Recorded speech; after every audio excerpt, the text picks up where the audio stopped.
Welcome to Cutaway, Australia's skydiving malfunctions training video.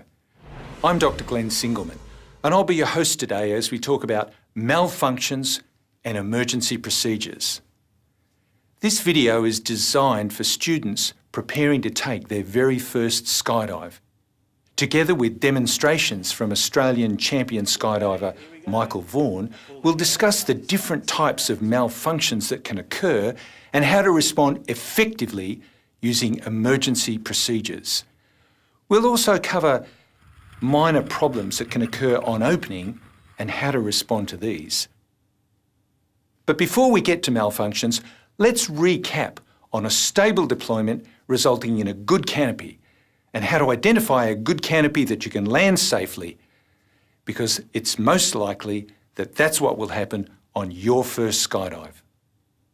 As you now know, it's important to remember the key words and associated actions your instructor has taught you.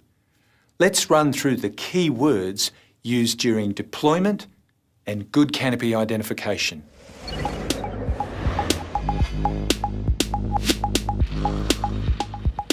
To achieve a stable deployment, we need to use the key words locate, grip, throw, arch, 1,000, 2,000, 3,000, check, 5,000, 6,000.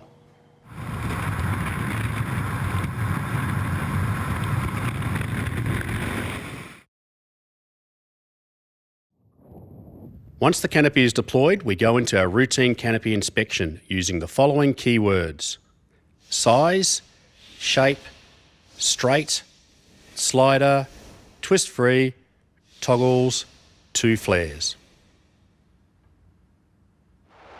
Size. Check that the canopy is large, undistorted, no rips, tears or broken lines. Shape. That the canopy is rectangular, unrestricted and the end cells are fully open.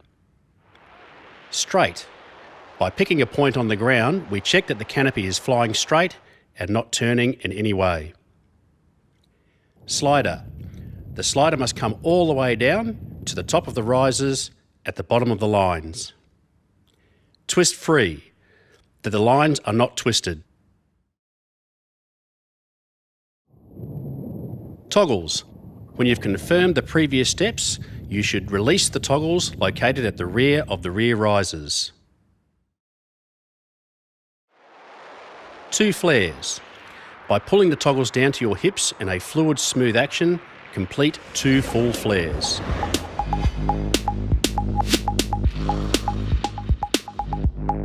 Even with a good arch and a perfectly stable deployment, it is possible for the pilot chute to become trapped in the jumper's burble, causing a delayed deployment of the main parachute. This is called a pilot chute hesitation. This can easily be remedied by turning a shoulder and exposing the pilot chute to the airflow, allowing it to catch air and deploy the main parachute normally. This is generally achieved when you check over your shoulder during your count. As discussed, a stable deployment position aids a clean and proper opening of the main parachute. An unstable deployment can cause deployment complications resulting in main canopy malfunctions requiring emergency procedures. Nevertheless, the highest priority is always to pull at the correct altitude regardless of stability.